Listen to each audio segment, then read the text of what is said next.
ya los griegos preparaban un dulce con miel y almendras para los atletas olímpicos, que era como su barrita energética. Pero en Roma, a Roge y a mí, que sabes que nos gusta mucho Roma, existía algo muy parecido que lo llamaron cupedia, que aparece en los textos de Cicerón y Plauto y que significaba el manjar más exquisito probado. Lo que pasa que es verdad, que esto yo creo que lo sabrán todos nuestros oyentes y don Fernando seguro que también, que fueron los musulmanes. Cuando llegaron a la península en el siglo VIII, pues trajeron algo más que la arquitectura, que la medicina, que la ciencia.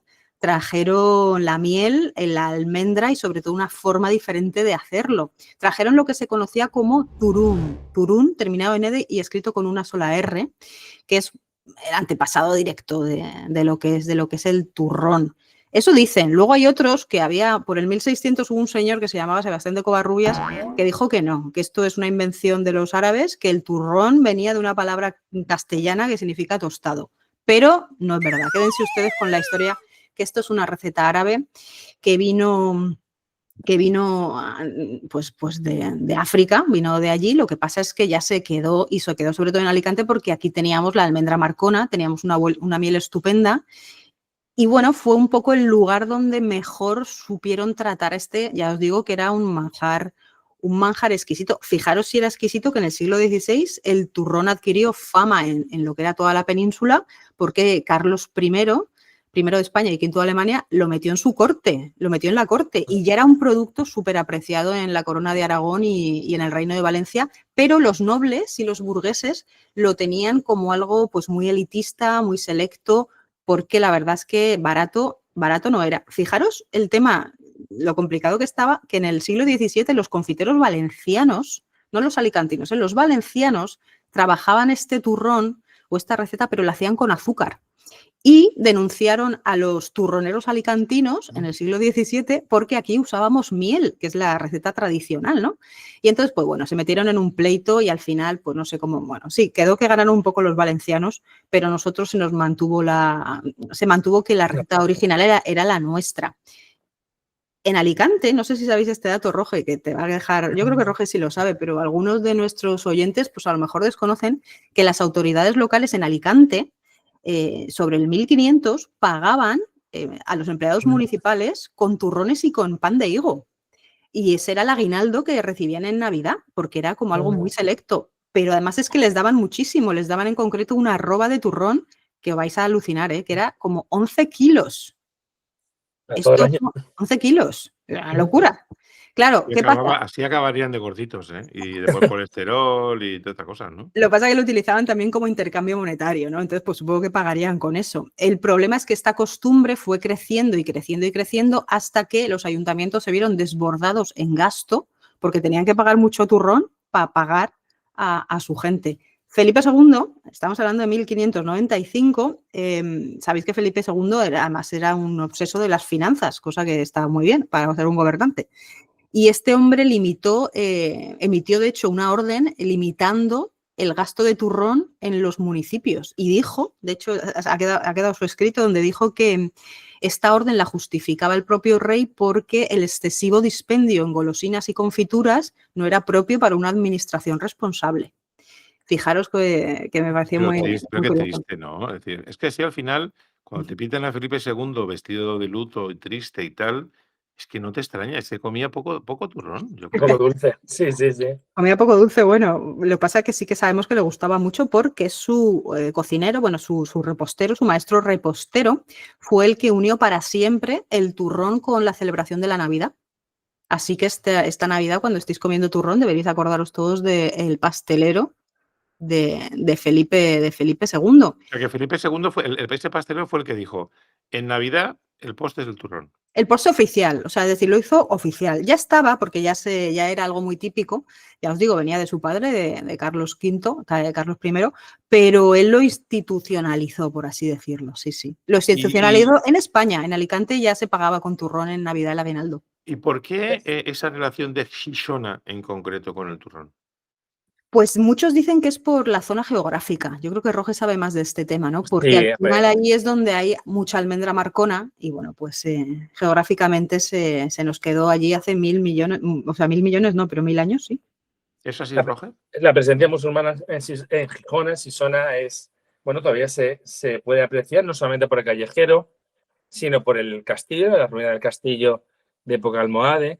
Y la verdad que es que la zona es muy propicia para el cultivo de almendra y para conseguir miel. Con miel y almendra tenemos la base de turrón, hoy en día se le añade también azúcar, como ha comentado María, y también clara de huevo, sobre todo la variedad de Alicante, que es digamos, el turrón duro, ¿vale? Para diferenciarlo. Y a mí lo que más me interesa del turrón es que es un alimento puramente mediterráneo, desde época griega, como comentaba María, pero es que hoy en día lo podemos ver en prácticamente cualquier territorio de la ribera mediterránea. Es un dulce de proximidad y es una lástima porque para todos nosotros, para muchas generaciones de chavales, una de las excursiones que más ilusión nos hacía era visitar la fábrica de turrón y nos llevaban a una fábrica, la que fuera, y ahora mismo que está tan de moda otro tipo de actividades y los niños van a por aventura, historias de estas, se olvidan visitar Sisona, visitar la fábrica o Bueno, de visitar el todas maneras, hay museo. visitas, eso te quería decir yo, es decir, hay visitas, hay un museo del turrón en Hay Xixona, un museo de turrón muy, donde muy hay visitas honoríficas. interesante. Desde los años 60 hay un museo, un pequeño espacio que Juan Antonio Sirvent creó y que fue ampliándose poco a poco, y la idea era pues mostrar no solamente el turrón, sino la forma de vida en el territorio. Era un museo más etnográfico. Más recientemente se inauguró el museo actual, que está en la entrada, en lo que se llama la ciudad industrial del turrón de Sisona, un polígono industrial que está antes de llegar a las famosas curvas de la paella, que los que vamos de Muchamela a Sisona la conocemos perfectamente, esas curvas tan cerradas. Y ese museo, que tiene 3 plantas, que es espectacular, es grandísimo, permite además de ver la importancia de las materias primas, las maquinarias que se usaban, permite también visitar las fábricas del Lobo y de 1880, que son 2 marcas importantísimas, que espero que este año, cuando nos llegue la cesta de Navidad a María y a mí, tener un par de Eso es una tabletas buenas indirecta, de... sí. Una Sí, ¿no, indirecta, ¿no? Fernando? Este año como mínimo un par. A mí me interesa del turrón, que hoy en día es mucho más allá de un producto, un dulce de Navidad. Como casi todo se ha desestacionalizado, se puede consumir durante todo el año. Y ahora en diciembre tenemos la gran feria del turrón que hacen coincidiendo con el puente de la Inmaculada. El turrón de Sí, Sisona que es por un... cierto, que es un lugar súper visitable, además creo que está el día, pues lo pone el Belén, puede ser donde hay que poner el Belén, Lo hacen en la avenida principal, donde está el casino de Gijona, es espectacular. Yo el año pasado estuve y es enorme, pero es que Gijona es un municipio que vale la pena mucho visitar. Yo voy habitualmente a las cabalgatas de Reyes Magos, que es muy chula. Yo sé que para Fernando, como la de Alcoy, no hay ninguna. ni la de Ibi, ni la de Gijona, ni ninguna otra, pero sí que es verdad que es un municipio que vale la pena visitar, está muy cerca de Alicante, y que el día de la feria está con una animación increíble. Hay una ruta que se puede visitar gastronómica, hay locales, no voy a hacer publicidad de ninguno de ellos para que nadie se enfade, pero hay locales donde hacen recetas maravillosas con el turrón, recetas también saladas, que incluyen un poquito de turrón. Y luego muy interesante saber que hay un consejo regulador que indica desde el año 1977 cómo tiene que ser el turrón con denominación de origen Sisona, que son de la variedad Alicante o Sisona, y que establece, pues como decía María, un porcentaje mínimo de almendra marcona, que es la variedad de la zona, miel, azúcar y clara de huevo. Sí, Y, porque el hecho de vender turrón de Gijón, vamos a ver, yo recuerdo cuando yo era chaval, había 2 turrones, el blando y el duro.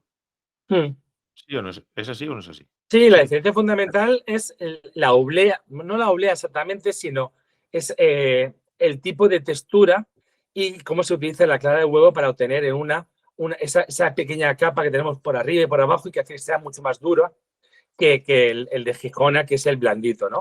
Y yo quería hacer una Pero pregunta de eso. curiosamente el blando es Gijona y el duro se llama el turrón Alicante.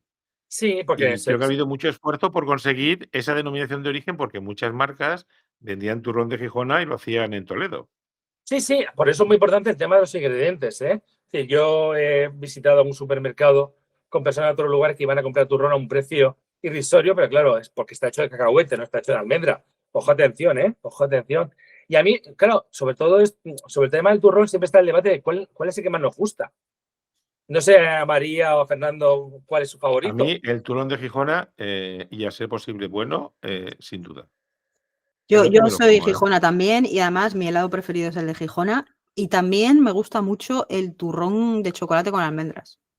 Hay dos clásicos que no voy a nombrar ninguno de los dos, que es el de Guirlache, que es está duro. Sí, perdón, es verdad, sí. Y luego está el turrón a la piedra, que es mi top. El de yema tostada. No, el turrón de piedra es un turrón como el de Sisona, pero todavía un poquito más, de estructura más blanda, que tiene canela. Retiro mi votación. Yo el que me gusta es el turrón a la piedra. ¿Ha sido posible que haya convencido a Fernando en este programa por una vez? No, es que simplemente me ha hecho Está grabado. Y yo es que muchas veces el turrón de Gijona y el de la piedra, yo siempre he pensado que el turrón a la piedra era como un turrón de Gijona, pero como un poco más de luxury. Le ponen canela, le ponen un corteza de limón, tiene un sabor distinto. De hecho, hay una anécdota muy curiosa que me contaron a mí en el museo, que los probadores del turrón, muchos de ellos tenían las paletas, los dientes de delante, los tenían carcomidos porque se le quedaba ahí el azúcar. Entonces, muchos de ellos tenían el problema de las paletas, de probar para ver si la textura estaba adecuada, tenían problema de caries en las dos paletas de la cantidad de azúcar que tenían que probar para ver si estaba la textura adecuada. Una pregunta para acabar, porque se nos pasa el tiempo rápidamente. ¿No pensáis que el turrón debería ser realmente un postre por la categoría que tiene prácticamente todo el año y todavía no se ha acabado de conseguir eso? Se ha focalizado mucho en Navidad turrón Navidad, y en Navidad comemos mucho turrón, pero solamente es 15 días al año. Sí, porque además tiene una pareja de baile maravilloso para las personas que nos gusta el buen comer. ¿Qué es el moscatel? No, iba a decir el fondillón. Te tomas una copita de fondillón y un poquito de turrón y ya con eso has hecho la tarde. ¿Usted, María, le gusta el fondillón o no? Me estoy acostumbrando a que me guste, porque hay que educarse para que le guste a uno el fondillón. Hace mucho la compañía. Es decir, con vosotros un fondillón, un poquito de turrón. Nosotros ahora, a veces en diciembre hacemos un día una cata de turrón bueno con fondillón. Yo la verdad es que soy más de pacharán porque ya os digo que no bebo casi nada, pero es que el fondillón cuesta. Hay que educarse uno, tiene que educar el paladar para que le guste. Otro día hablaremos de fondillón, si nos deja don Fernando, porque también es producto de cercanía. Pues muy bien, pero eso ya será otro día, porque ya nos toca hablar ahora de cine y de series. Así que don Rogelio y doña María, nos vemos, Dios mediante, la semana que viene. Hasta la semana que viene a los dos. Nos vamos al cine. Chao.